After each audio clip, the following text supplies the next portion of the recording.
sea, nosotros queremos saber cómo predicamos nuestro texto de tal manera que sea relevante para nuestra audiencia hoy.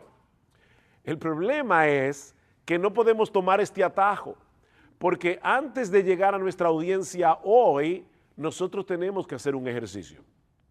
Nosotros tenemos aquí las preguntas 1 al 3 de la hoja que ustedes están haciendo en los grupos pequeños. Nuestra primera pregunta es, ¿qué significa nuestro texto para ellos entonces?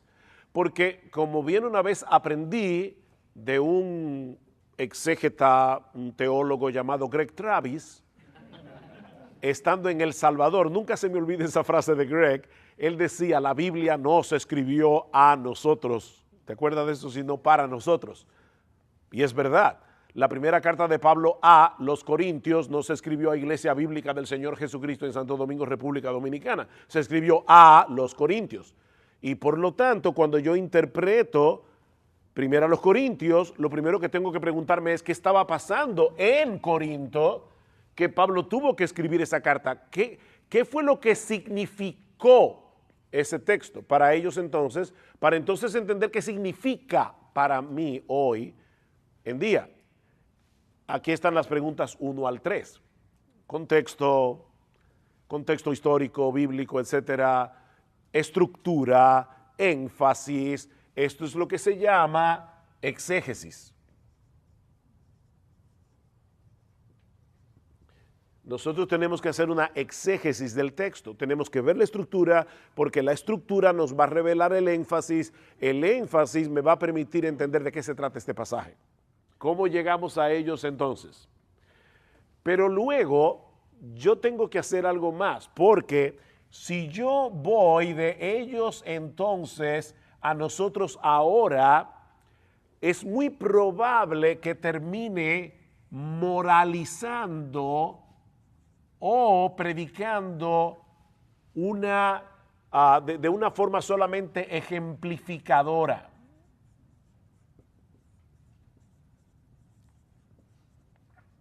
Por ejemplo, estamos estudiando Éxodo cuando Moisés es puesto en la canastilla por su madre y la princesa lo rescata. ¿Cómo se estudia usualmente esa historia? Sobre todo en la escuela dominical. La lección es, ¿ven cómo Dios cuida a los niños? El problema es que un día te puedes encontrar con un niño avispado, sobre todo si es dominicano, que levante su mano y te pregunte, perdón profesor, ¿y qué pasó con todos los otros niños que Faraón mató?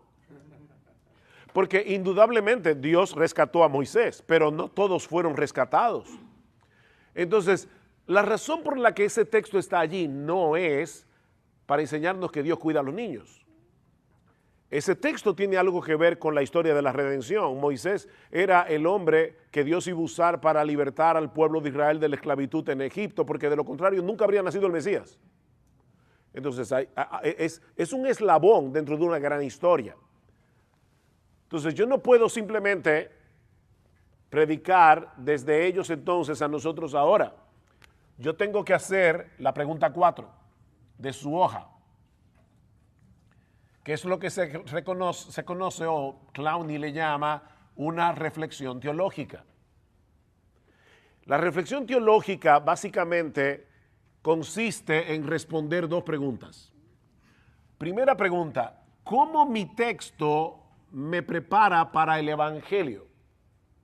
Segunda pregunta, ¿cómo el Evangelio que ahora conozco arroja luz sobre mi texto? Es una reflexión.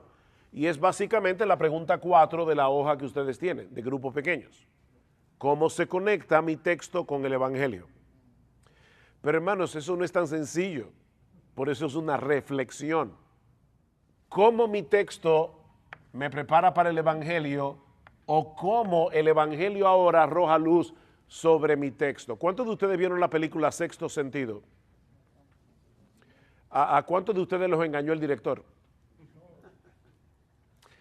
Ok, si tú vieras, lamentablemente algunos aquí no vieron Sexto Sentido, pero si tú vieras la película de nuevo, ¿qué pasaría?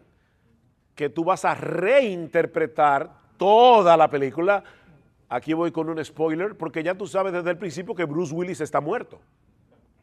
Entonces eso te hace... eso te va a llevar a reinterpretar toda la película. Bueno, hermanos, ya nosotros sabemos que Jesús nació en Belén. Ya nosotros sabemos que nació, que murió, que resucitó, que está sentado a la diestra del Padre. Ya nosotros lo sabemos. Cuando leemos toda la Biblia de nuevo, desde Génesis 1, ya nosotros tenemos en la mente algo que probablemente ni el mismo Moisés tenía. Por eso Pablo dice, grande es este misterio, mas yo digo esto respecto de Cristo y de la iglesia, y él está hablando de Génesis 2:24. ¿Entendía Moisés que el matrimonio fue diseñado por Dios para representar, para hacer una parábola viviente de la relación de Cristo con la iglesia? Probablemente no. Es un misterio que ahora nosotros conocemos. Entonces yo no puedo predicar la Biblia como si yo no me hubiera enterado de que todo eso pasó, porque ya yo lo sé.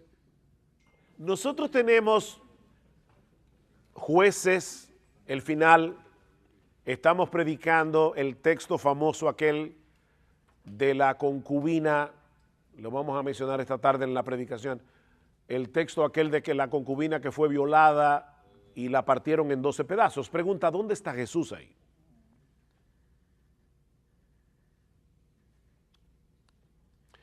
Yo estoy predicando, yo quiero ser fiel a predicar el Evangelio desde todas las Escrituras y me toca Jueces. La verdad es que Cristo no está ahí, o sea, sencilla y llanamente, Jesús no está en esa historia. No lo busquen. Ahora bien, a partir de Jueces 17, aparece 3 veces el famoso estribillo, en aquellos días no había rey en Israel, cada cual hacía lo que bien le parecía. Y Jueces está inmediatamente antes de Samuel, no pastor, antes de Ruth. Sí, en nuestra Biblia en español, pero no en la Biblia hebrea. En la Biblia hebrea, Ruth está más adelante, después de Proverbios. En la Biblia hebrea es Jueces e inmediatamente Samuel, porque Jueces nos prepara para la monarquía, nos está diciendo, necesitamos un rey. Llega la monarquía y ya ustedes saben lo que pasa. Saúl, fracaso total. David, el mejorcito, pecó con Betsabé, mató a Urías. Salomón. Y así sigue toda la historia de Israel. Y nosotros decimos entonces, ¿cuál era el rey? Josías, era de los mejores que tuvo. Ezequías, ¿cuál era el rey? No, nosotros necesitamos un rey que gobierne nuestro corazón. El problema que Jueces está planteando no se resuelve con ninguno de los reyes de Israel, sino con el rey de Israel, que es Jesús. Entonces yo puedo legítimamente ir de Jueces a Cristo, pero yo tengo que hacer una reflexión. Yo no puedo comenzar a buscar cómo yo espiritualizo el texto para buscar a Cristo donde no aparece. Esa no es la forma. Luego entonces yo puedo, luego que ya yo he hecho preguntas 1 al 3 de sus hojas de grupo pequeño, pregunta 4, aquí tengo la pregunta 5 al 6, que tiene que ver con el argumento de mi sermón y el bosquejo. Ahí está la hoja de grupo pequeño, en ese rectángulo. Porque otro problema que mucha gente hace, que es lo que he estado criticando desde hace rato, es que quiere llegar directamente desde el texto al Calvario, sin hacer la reflexión teológica. Es que no se puede hacer eso. Porque entonces el otro error que voy a cometer es que voy a espiritualizar el texto para meter a Cristo de alguna forma. Entonces, mis hermanos, ¿cómo nosotros podemos predicar legítimamente a Cristo? Déjenme darles 10 estrategias. Vamos a comenzar con el primero. Y el primero es muy simple. Observa el texto. Observa el texto.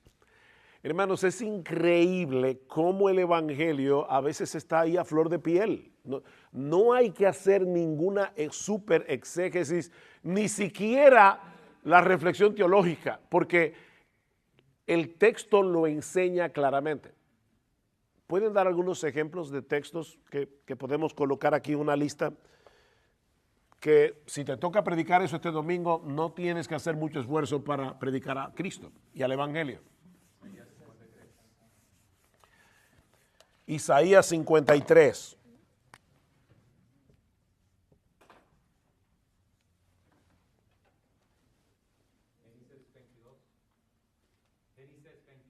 Génesis 22, cuando le toca a Abraham sacrificar a Isaac y la correspondencia que hay allí con el Señor Jesucristo. Pero hay textos, yo diría, vamos al Nuevo Testamento, porque sea como sea, yo necesito interpretación en ambos textos. Pero yo estoy diciendo textos donde el Evangelio está allí en la superficie sin tener que hacer una reflexión teológica. Está allí, simplemente. Del Nuevo también. No, por eso le decía, vamos primariamente al Nuevo Testamento, porque es donde está más claro esto. Romanos 3. Te toca Romanos 3. Sobre todo a partir del versículo 21 hasta el versículo 26. Y tú no tienes que hacer nada de esfuerzo. Ahí dice claramente que aparte de la ley y los profetas, el Señor ha revelado su justicia. ¿Dónde? En Jesucristo. Y a través de Jesucristo. Romanos 5:8, Dios muestra su amor para con nosotros en que siendo aún pecadores, Cristo murió por nosotros. Ahí está. Somos pecadores, hay una necesidad, pero Dios suple esa necesidad a través de la muerte de Cristo. No hay que hacer ninguna... Primero los Corintios 15 nos ofrece un resumen del Evangelio. Pablo dice claramente, este es el Evangelio que yo les prediqué, que Cristo murió por nuestros pecados conforme a las Escrituras, que fue sepultado y que resucitó al tercer día conforme a las Escrituras. Tú estás predicando ese texto y no hay que hacer ningún esfuerzo. Digo, hay que hacer un esfuerzo siempre para preparar un buen sermón, pero me refiero a que para conectar a Cristo no hay que hacer nada de esfuerzo. Hay otros textos que son más indirectos. Por ejemplo, ¿alguien puede leer, por favor, 2 Timoteo capítulo 1, versículo 3? Pero Pablo dice que él sirve con una limpia conciencia como lo hicieron sus antepasados. Eso es interesante si lo vemos a la luz de Romanos 1:4, donde Pablo dice claramente que el evangelio que le está predicando es el mismo que los profetas predicaron, no un evangelio diferente. Pablo está diciendo, yo tengo una limpia conciencia porque yo no he venido con un mensaje nuevo, es la misma forma como mis antepasados lo hicieron.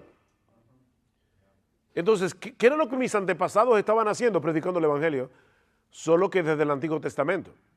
Y yo estoy siguiendo esa misma tradición. Yo no estoy trayendo una nueva religión, sino el cumplimiento de lo que mis antepasados anunciaron. Entonces la conexión ahí es indirecta, Joselo. Exacto. Entonces ahí vemos la conexión. A veces yo voy a tener que buscar otros textos para ver la conexión, pero yo tengo que preguntarme qué es lo que Pablo está diciendo al hablar de sus antepasados y conectándolo con una limpia conciencia. Dice, yo no tengo una mala conciencia porque yo no estoy trayendo una herejía, yo no estoy trayendo una enseñanza falsa, sino el mismo evangelio. ¿Pudiera, pregunta, aplicar ese caso también de la conversación de Jesús y Nicodemo, cuando Jesús tiene que apuntarlo al Antiguo Testamento para ver si él conecta con Moisés? Se le está diciendo, Nicodemo, mira, si yo te hablara, te estoy hablando de cosas terrenales y tú no me entiendes, imagínate que yo te hablara de las celestiales.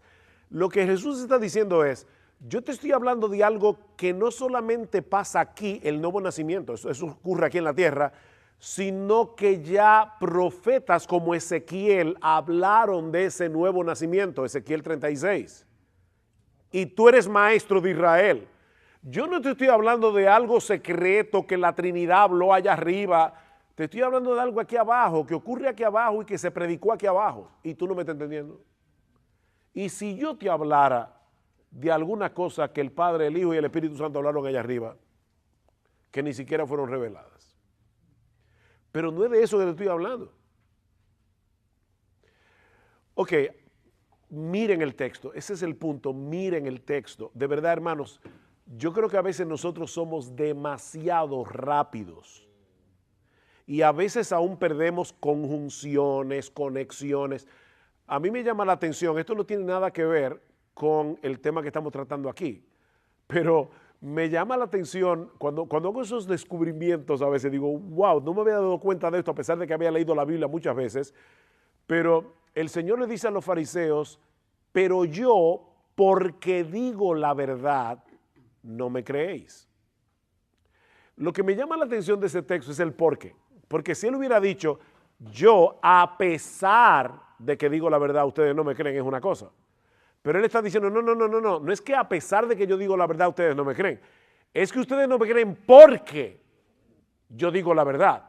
Si yo viniera mintiendo y dorándoles la píldora, ustedes me creyeran. Pero la razón por la que ustedes no me creen es porque yo digo la verdad. Y a veces esas pequeñas palabras te cambian completamente el significado del texto y te arrojan una luz enorme. Entonces, hermanos, leamos la Biblia con calma. ¿Qué es lo primero que se le dice a uno cuando hablamos de exégesis? ¿Cuáles son las primeras 3 cosas que tú debes hacer? Lee la Biblia y lee la Biblia. Y tú no tienes que saber ni griego ni hebreo. Es que la leas en español. Lee la Reina Valera y después busca la Biblia de las Américas y después busca la Nueva Versión Internacional y después busca la Nueva Traducción Viviente. Lee la Biblia en español y tú vas a ver muchos matices. Ok, sí, hermano. Bueno, sí, porque la preocupación del rico es, yo no quiero que mis hermanos vengan aquí al infierno. Y él dice, bueno, que lean a los profetas y ellos le van a decir cómo escapar de esa condenación. Y ellos dicen, no, pero si alguien resucita y Cristo les dice, no, mira, si ellos no oyen a Moisés y a los profetas, tampoco van a creer aunque uno se levante de los muertos. Un argumento muy poderoso acerca de por qué debemos predicar las Escrituras. Y en vez de dar testimonio fantástico del niño que fue al cielo y volvió y todo eso. Predica la Biblia porque y de paso, esa historia es interesante porque dice el rico y Lázaro. Y Cristo pudo haber dicho el rico y Josías, el rico y Josué, el rico y Lázaro. Y luego vemos que Cristo resucita a un hombre de carne y hueso real llamado Lázaro y se convirtieron todos los líderes religiosos de Israel. No, quisieron matar a Jesús y a Lázaro. Así que ahí se ve claramente que ni que alguien resucite de los muertos. Marta, yo te dije que si tú crees verás la gloria de Dios. Muchos judíos ese día vieron algo sorprendente. Levantaron a un hombre de la tumba. Pero para ver la gloria de Dios se necesita fe. Ok, nos quedan 5 minutos. Otra estrategia, considera dónde encaja tu texto en la línea de tiempo de la historia de la redención. ¿En qué momento encaja tu texto? Porque, mis hermanos, definitivamente en la historia de la redención hay un progreso y Dios reveló lo primero, lo segundo, lo tercero, porque ese era el orden. Les voy a dar un ejemplo. ¿En qué texto de la Biblia se dice que Abraham creyó y le fue contado por justicia? En el Antiguo Testamento. La primera vez que aparece esa frase.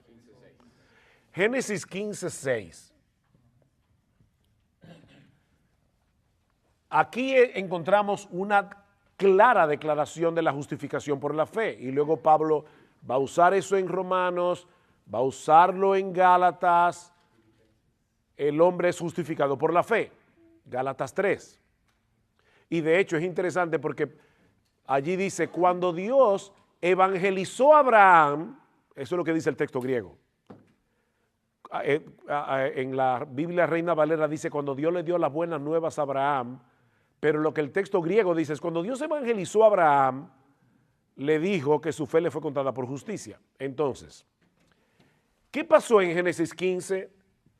Nosotros tenemos el pacto que Dios hizo con Abraham.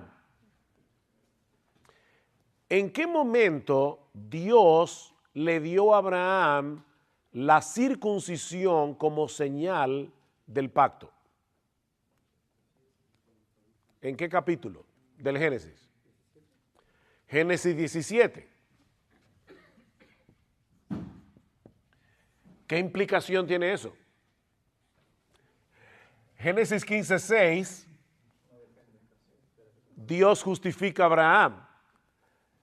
En Romanos 4, Pablo va a tomar esto ahora y va a decirnos, ¿cuál es el problema que ustedes tienen, judíos? Si cuando Dios justificó a Abraham era un pagano. Dios justifica a Abraham siendo un incircunciso.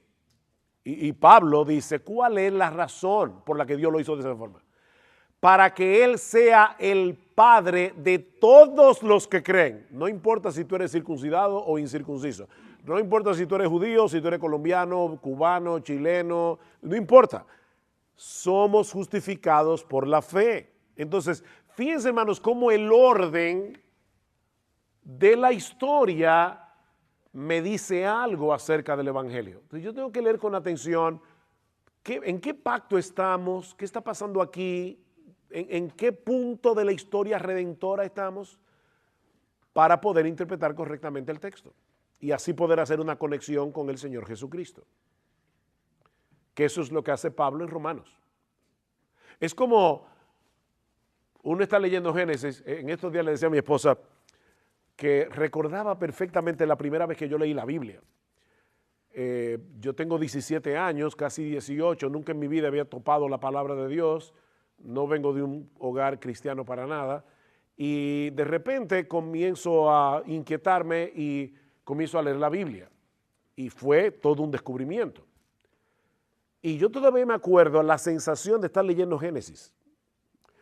La primera vez, ¿ustedes recuerdan eso? Como uno está medio perdido. Bueno, si tú te criaste en una iglesia y te dieron clases de escuela dominical, tiene cierto trasfondo, pero yo no tenía absolutamente ningún trasfondo. Entonces estoy leyendo todas esas historias por primera vez y hay cosas que te confunden, porque tú estás leyendo Génesis 37 y comienza la historia de José. ¡Ay, qué historia más bonita, qué historia más fantástica!